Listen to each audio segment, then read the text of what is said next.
proud of who we are and what we do. We are moving together. We are prepared, honest and humble. We are Derby. One club, resilience, together.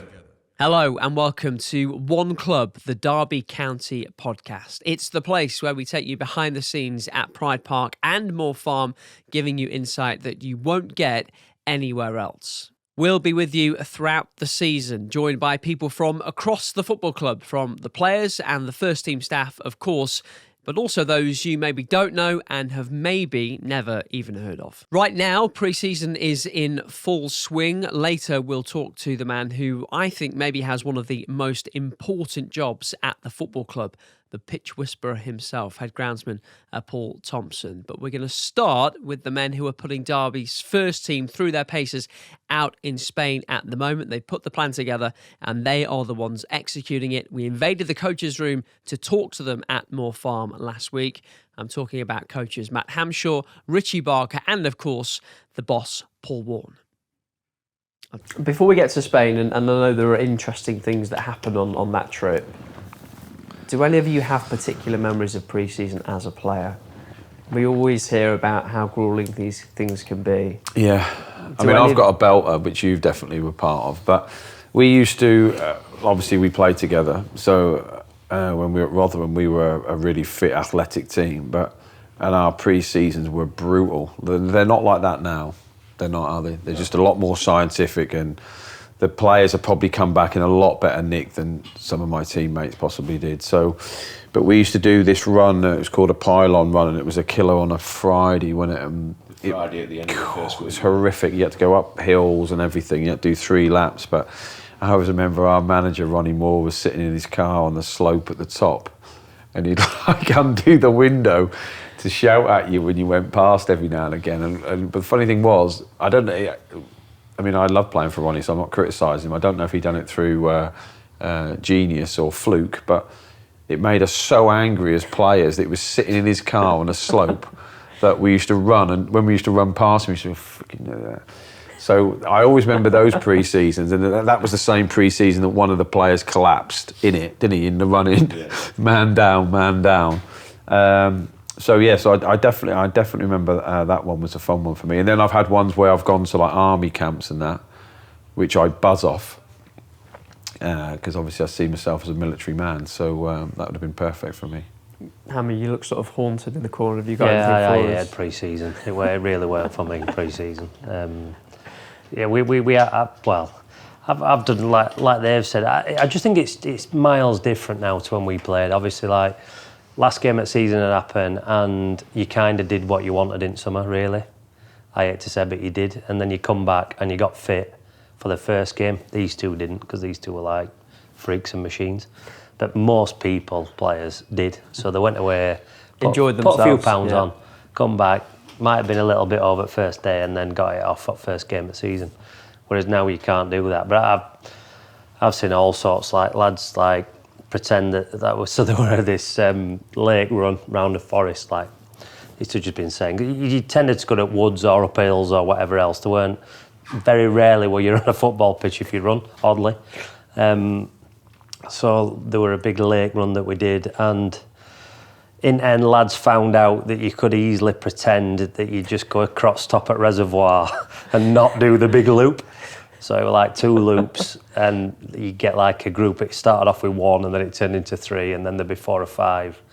I mean, I look back now, I never swerved it, believe it or not. And I look back now laughing, thinking, fair play to them. But at the time, I was fuming. You know, because you know they're doing it, but you can't stitch them up. And you're running, and then they're running around, sprinting past you, when you know that they've not run. But they were clever, because they always got in position that they got in when they run, like threw water on their face and everything, and like you can imagine.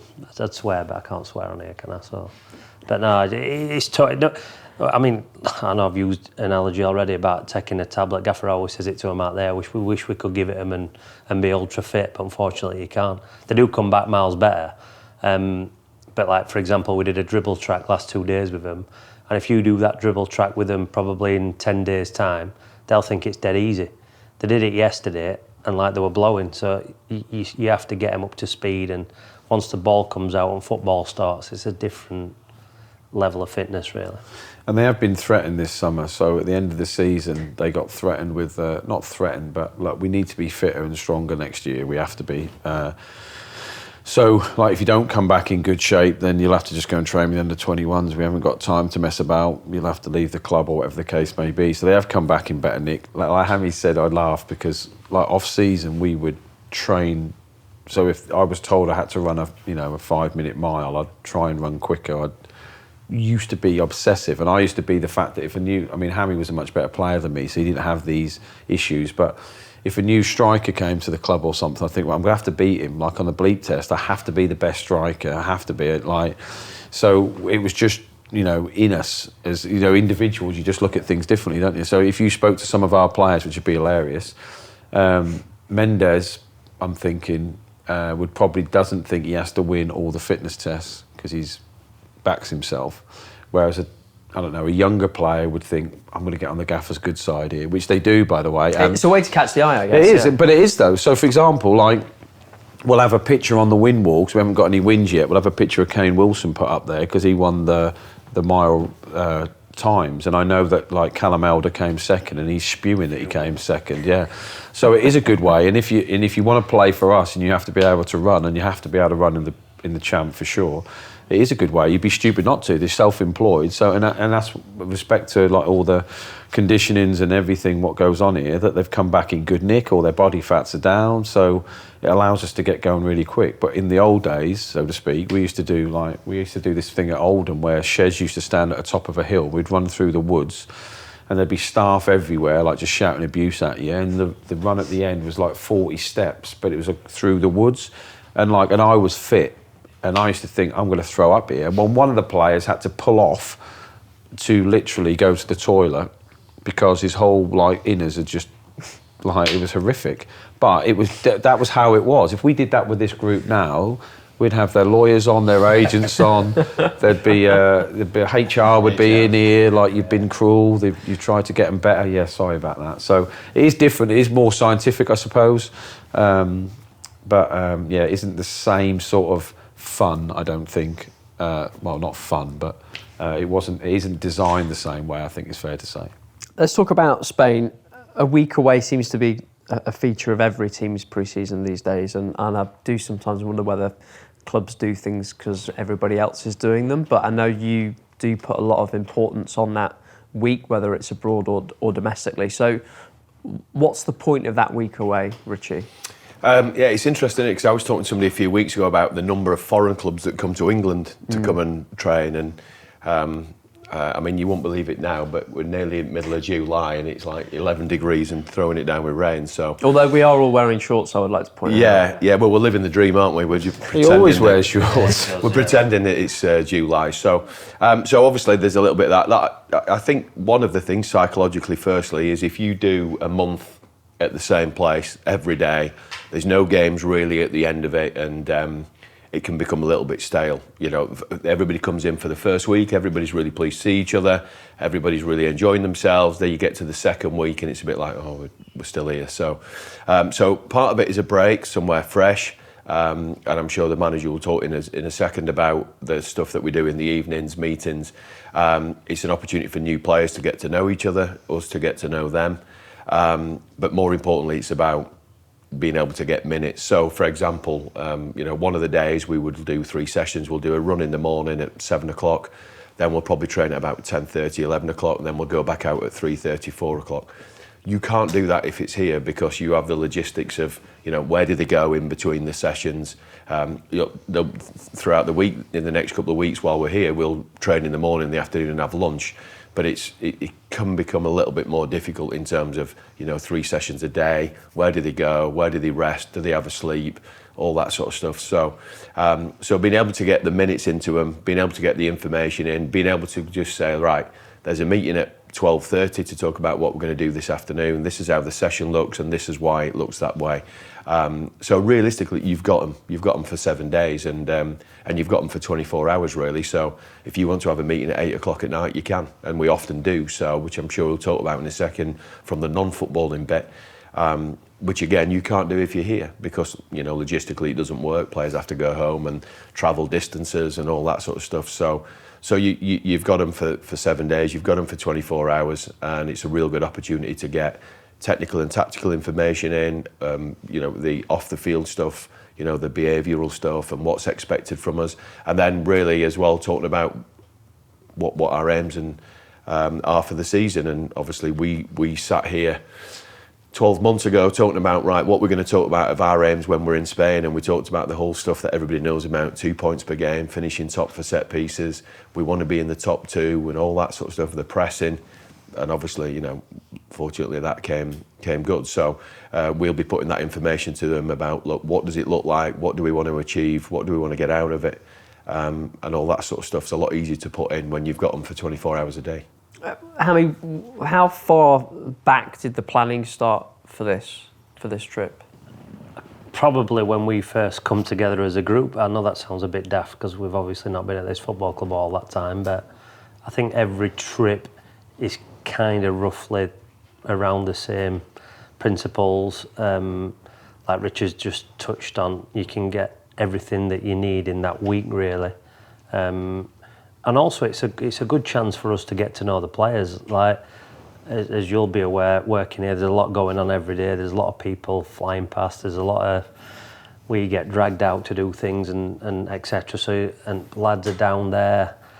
So sometimes it sounds a bit weird. We don't really get just to have a conversation with a player. So there's all that comes into it. It's important that the players can trust us, because obviously we obviously want the best for this football club, but they want the best for themselves, their families, etc. So if we can build that trust and they know that we've got their back, that goes volumes. And I certainly think with all our teams over years, that has definitely come into it. There've been times where you don't often play well, or you might not play well, but that togetherness can get you a win, get you a point that can get you over that line. So there's a lot of physical and tactical stuff, obviously, that goes into it, which I think that people are aware of. I just, obviously, probably more from being here, and people have probably seen a little bit more of the psychological stuff that, like, to be fair, Gaffer leads most on that.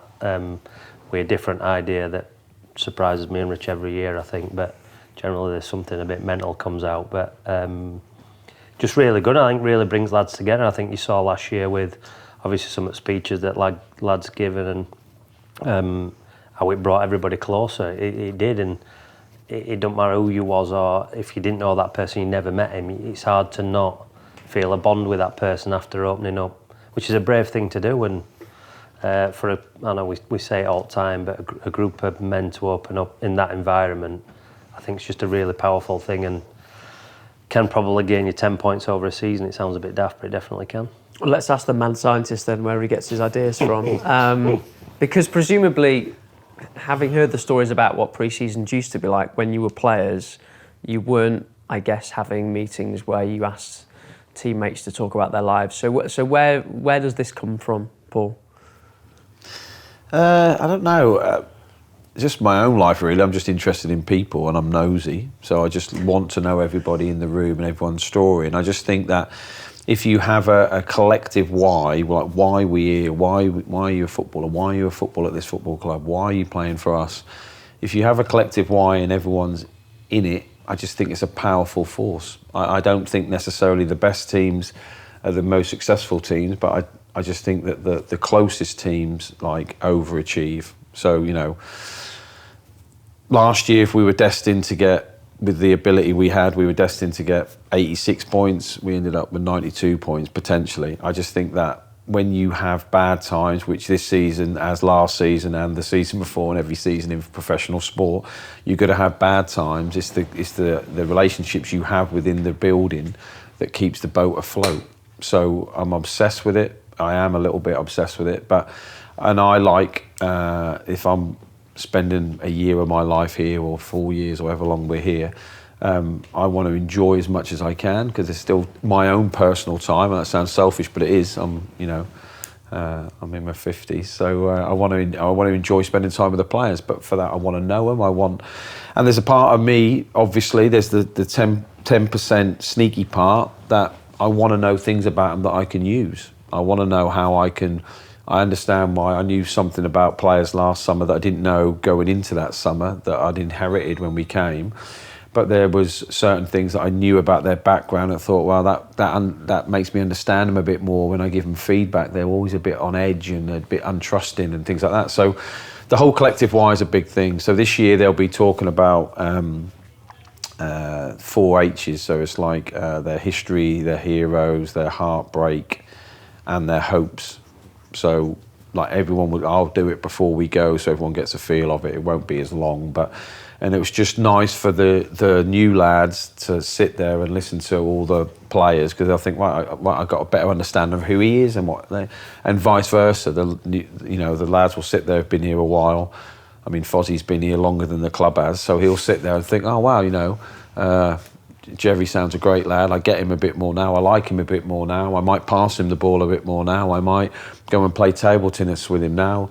Jerry feels more settled. The first game of the season, Jerry scores a brace. Then that might be due to the fact he feels relaxed and settled and loved, really. We try and get really close to our players and have a real bond. So, so that's a big part of the pre-season camp. The other things I like about the pre-season camp is, like Rich said, they're there, constantly there. So if I, for example, or Hammy or Rich goes, right, just want to have a cup of coffee with you, right, I'll meet you in the cafe at 9 o'clock at night, it's not a problem, is it? If I say to, Foz, can you meet me at the training ground at 9 tonight? I'd be like, what have I done wrong? Like, so it's a completely different feel to it.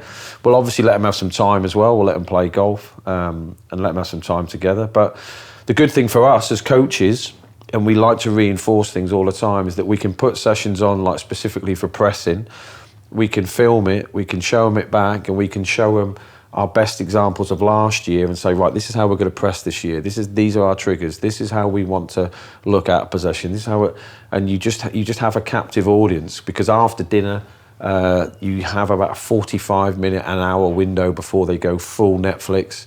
So you've just got them there where you think, right, this is the reasons. This is the reasons why we're doing it, and also because it doesn't feel so much, I think, and these two can disagree, so much like coach and player. It feels like everyone's in the same boat.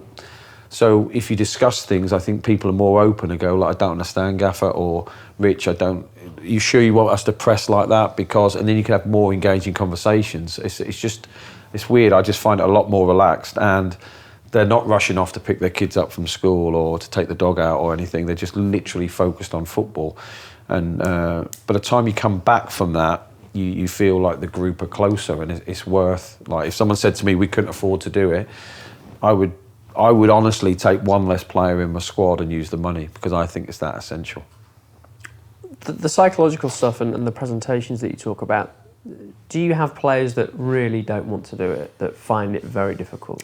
Yeah, for some of them last year, I remember, and actually I think there was at least one member of staff, maybe two, who actually said, this is the first time I've ever spoken in front of someone before. Mm-hmm. So we take it for granted to a certain extent in the fact that we do it every day. But obviously we had to start somewhere. We had that transition from being a player to a coach or a manager or whatever it was. And for some of the, not necessarily even just the experienced ones either, there's a couple of experienced players we had last year that wanted to go into coaching, that talked about it, but had actually still never stood in front of a group of people. And actually, they're not just stood in front of a group of people, they're stood in front of their peers, which is the hardest thing, actually talking to... Strangers. Talking to strangers who you'll never see again. They don't really... Strangers, by the way. They don't know who you are. They'll probably have a quick opinion of you and then walk out and forget about you. But some of the stuff that those lads talked about last year, and actually just being able to stand in front, was information that those players took with them throughout the season. So actually talking to your peers, and actually, I thought that we learnt loads about our own staff, didn't we? Yeah, some of our staff. Some of our staff stories were amazing, and that's the other thing as well, that the players come away and go, wow, I didn't know that about him, but actually I will make a bit more of a special effort when, it's Davo putting out the kit, or Storr sorting something out, or one of the physios while they're having a rub, to go, actually, I didn't know that about you, mate. Can you, and some of the stories were quite sad, but quite motivational. But actually standing, in terms of your original question, standing in front of a group of people is not easy, and it's not for everybody. So you add that to the fact that you're going to probably tell them something they didn't know, and something that's quite personal. Well, it's quite harrowing for some people, really. But in fairness, they bought into it. They all had to give a photo to one of the analysts, or 2 photos, or 3 photos, or whatever it was. They did that, and I actually think, in the end, some of them secretly quite enjoyed it. And I think it's quite good that they were vulnerable. Personally, I think it's a strength. So, we all spoke, but some lads don't like to dance, some don't like to sing. I mean, I don't care about singing. If you asked him to sing, you'd have to get him so drunk. He just doesn't like it. And I'm not saying that the lads look forward to doing it, but what ends up happening is on day one, it's a bit like, I'm not really sure how this is going to look and all that, And then they see all the other lads, they're all a little bit nervous, and then they think, I quite enjoyed that, okay. And then as the days go by, like the confident ones go first, really. They can choose their order. But by the end of the week, they're all like, I'm looking forward to telling my story, so it's quite good. And like what you said about some of the staff and that, and some of the players I didn't have a clue about, it was like, wow, you look at them in not in a better light, that doesn't sound true, it's a nice thing to say, but you look at them with like, I just feel like I know you more. It feels like you've been part of my life more. And the sad thing with football is people come and go all the time. Like, we'll have players leave this summer, like for some fans, it'll be like, oh no, devastated. But that's how football is, isn't it? More players come in, like different coaches come in. It changes all the time. So you want to make as many connections with great people as you can. I just think the more you know about people, and like everyone knows everything about us, because like we're the ones who will, and the fact that I can't shut up. But knowing about, like, say we've got a new physio or something like that, it's just a nice way to, I think, to be part of a group. And if, by the way, if any of them refuse to do it, they could. I mean, well, they could. I mean, I would strongly encourage them to do it, because I think it's quite empowering. But you do always say, I don't bully people into doing it. But you do always say it can be 10 seconds or 10. There's no time frame. So if somebody wanted to stand up and say the name, nobody has, by the way. Yeah, that would be horrific. But you're right. It's just if someone stood up and went like, as a kid, had a really good childhood, went to college, went to university, and ended up being a football player, that's really my story. They'd get a clap, not as gregarious as other claps, but they would get a clap. But we've never had that, and it is an environment where you feel safe and secure. It is an environment where no one's filming. And by the way, which surprised me, especially last year, there was no joke taken. There was nothing. It was like serious in a nice way. Everyone was so respectful. And the other thing I would add to that is these stories don't get out. No. I mean, I haven't said here, so and so said. No one says anything. It's like it's a safe place, and that's probably why people feel, and that becomes that, because the more layers go on it, the more you're like, wow, I can't believe that about him. But then the next person says that, and you think, wow, that was truthful.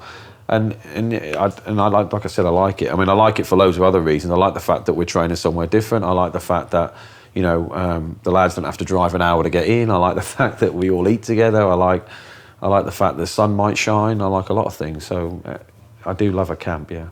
It's getting on towards 10 years that you'll have been together as a group. You said you know each other very well, but do you still learn things, Hammy, about each other? All the time, yeah. Look, like we're obviously quite a tight-knit group, so we spend a lot of time travelling in cars together, away from football, in football. But there'll always be things that probably come up that you didn't know, but yeah, I just think that we've got that environment where we can be open. If we had a problem or an issue, we could speak about it, and like everything we've just said really probably epitomises our us 4R really. But yeah, there's always things that... I mean, I'd be surprised if you surprised me this summer. So I'm looking forward to you curveballing me. Yeah. Barks always surprises us. He comes out with some crackers in. He tells a joke now and then as well. Once a year. Don't believe it. He's been working on it for 364 days. It's going to be a belter. I mean, I can tell you about his joke after. I go, whoa, horrific. But, I mean, Rich is scared of singing. So one year we went away with a team to Austria. Was it Austria or Germany? Austria. And we were singing Take That. And because he wouldn't sing, he kept saying to me, look, mate, I'm not going to sing. This is true, isn't it? And I was going, look, mate, you're going to have to sing. Because we're all singing. So I'm getting the lads to do it. You're going to have to do it. We're going to have to do it. All the staff are doing it. You can He's getting sweaty. How stiff's he got? Now, yeah. He's like, freaking hell. So I was going, look, you have to do it, mate. You go, mate, I can't. I said, look, you have to. He said, look, I mean, you said, I'd rather coach naked in front of 100,000 people than sing, right? And weirdly enough, I would rather sing naked than coach in front of 100,000 people. So anyway, he kept saying, I can't do it. I said, look, mate, you have to sing a line. So we sung Take That. I bet you could say a lipstick mark, weren't it? Yeah, lipstick. Yeah, and he kept practicing and everything. It was Want You Back for Good. That's right. So we all had bar stools and we were singing like Take That, and we're like, me and him, like, you'd be surprised to know, we're like freaking having a great time, aren't we? And it made it even funny because I think his line's coming up and there's like a puddle of juice under him. So we have, we have sung before. But I always like the lads to think, the team to think, like if we're asking you to do it, we're doing it. Yeah. So, but we won't sing this year because we don't allowed to sing after that one. No. It was a success though. But So. Speaking of, when can you judge that pre-season's been a success? Are there sort of layers to it? Weirdly, we've only been in 2 days. I feel like it's quite a success. We've got some new faces in, which helps. So it's a sort of a combination of a load of things, isn't it? It's like trying to get them through pretty fit. So like we're not going to get to the first game of the season and have all fit. Like everyone wants that, but I'll be surprised. I'll be buzzing, but I'll be surprised. So if we can get to the start of the season with like 20 outfield players fit, great. If we feel like they've got a real understanding of a few different systems, because we are going to be flexible on our systems like we were last year. So there's a lot of understanding to do, and we'll know that with the classroom stuff. And weirdly, I know this sounds strange, the performances in the pre-season games isn't an indicator that pre-season's gone well. If you said to me now we lose every game in pre-season, but I'm happy with their fitness levels and their understanding, and we've seen bits of the game that we quite like, we'd be well happy. So I think each week that goes by, and then you might get another sign in here or there because you need one there, you need two there if you want to play that way. I just think each week goes by, you get a good feeling. So at the moment, the feeling's great. We've been promoted. The lads are pleased to be back. Obviously there's some new faces in, some old faces leave. It's always sad, but then after 3 or 4 days, you get to a point where you think, like, the lads are all right here. And then it's just about, like, we think we're 70% there, but we need them to understand the importance of set pieces. Right, that's a good 5%. We need them to, really bond together and freaking like each other and go to war for each other. That's another 5%. And, like, you just pick them up as you go along. So, honestly, if you interview me again, which is a good chance you will before the end of the season, I would say in, like, 3 or 4 weeks' time, we'll have a real good idea of where we think we've got the group. Now, we don't know where that sits within everybody else's group, but we know from our own experience how much more we need to get out of them. Oh, gents, go on. Sorry, but my opinion, about pre-season next May, because people have this strange perception that your pre-season will dictate how August goes. It doesn't. When you look at some of the games that we had over Christmas, Oxford, for example, where we ran all over teams late on, that's the result of the work that was done in July. So the work often doesn't really bear fruit till, and predominantly most of our teams have done pretty well since Christmas onwards. That's usually due to the fact that they've worked pretty hard in July. Anything to add, Hammy? No, I agree with Rich 100%. I think that a lot could be made in first month, but it generally is that. And whenever we've had a pre-season, and that obviously as time here, we weren't in charge of that first pre-season. Not that were a bad pre-season, or I'm talking badly about anybody, but obviously we showed last year that if we did have a pre-season, it does count, and things that we've spoken about certainly in this interview about, like, could be 3 points, could be 8 points, could be 10 points more, all adds up come end of the season. Gents, I can't believe we've got through 45 minutes without anyone knocking on the door, because it's usually or my phone hasn't rung, or your phone. I even left it on to make myself look busy. Hasn't rung once, which I don't think is a good sign, if I'm honest. Not a good sign. But you've got a session to do, so we'll let you go. And we don't have a theme tune yet, but when we do, Richie will be in touch for that's got to take that now, isn't it? Surely. Like the theme tunes. Not sure we can afford to take that.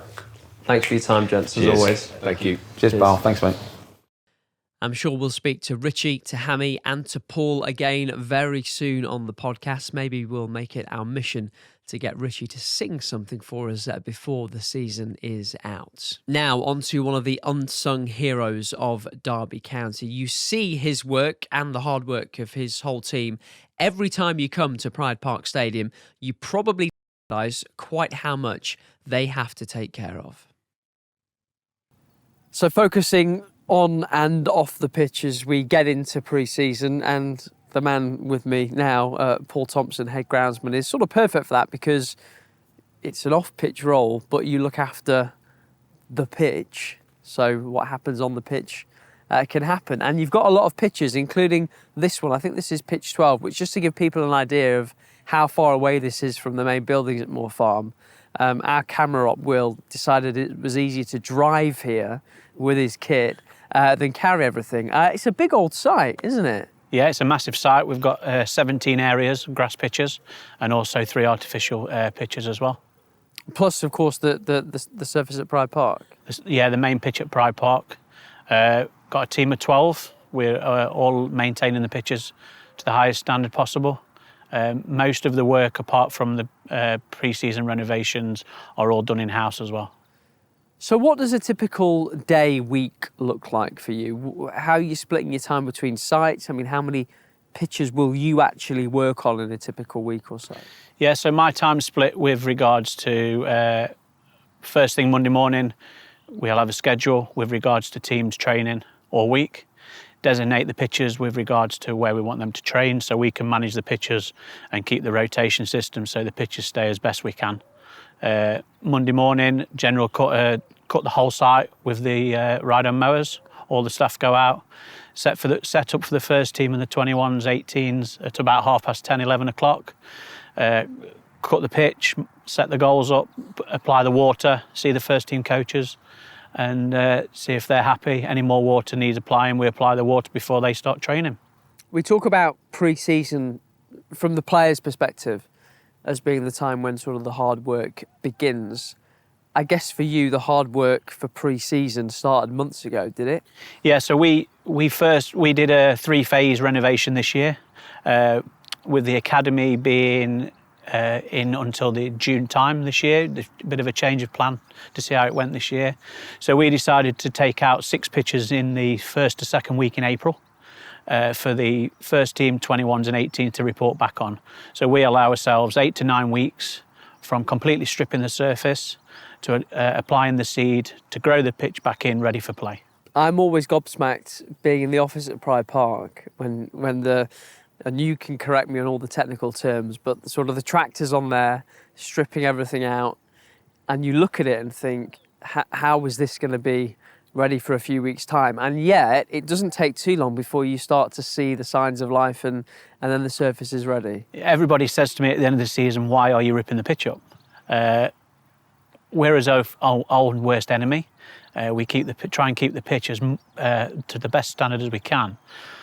But with regards to applying fertiliser, chemicals, products, water, all the cutting or the regular mowing that we do, there's always a build-up of organic matter and a thatch layer, which reduces the drainage system.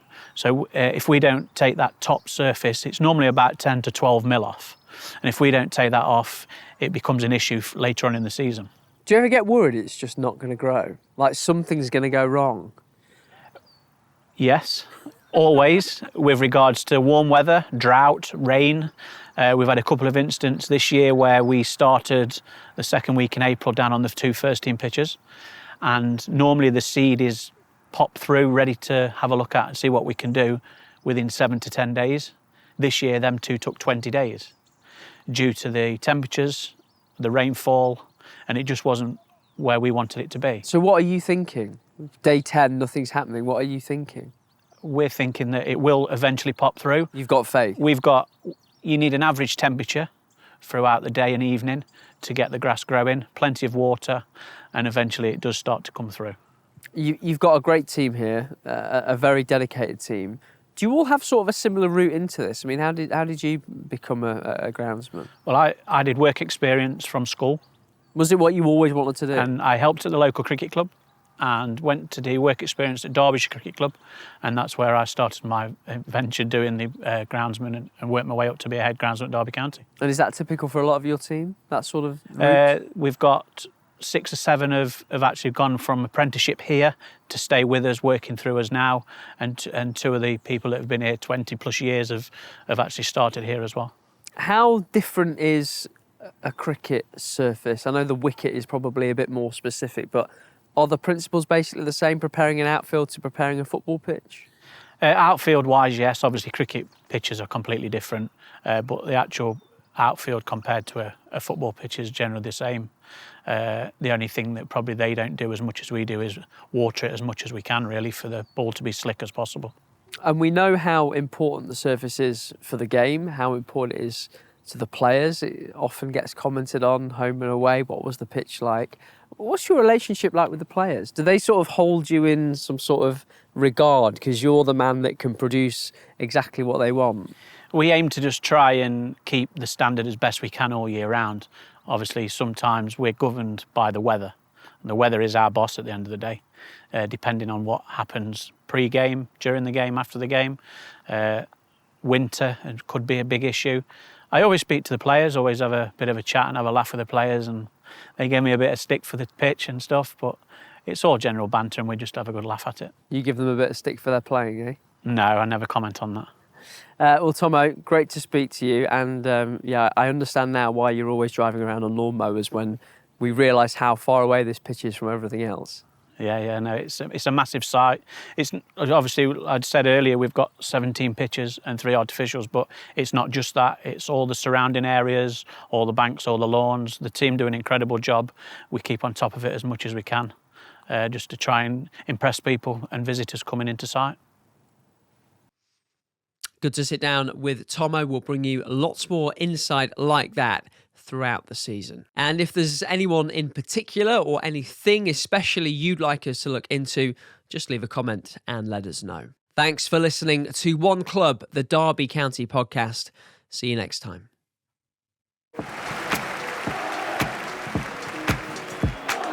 We are proud of who we are and what we do. We are moving together. We are prepared, honest, and humble. We are Derby. One club, resilience, together.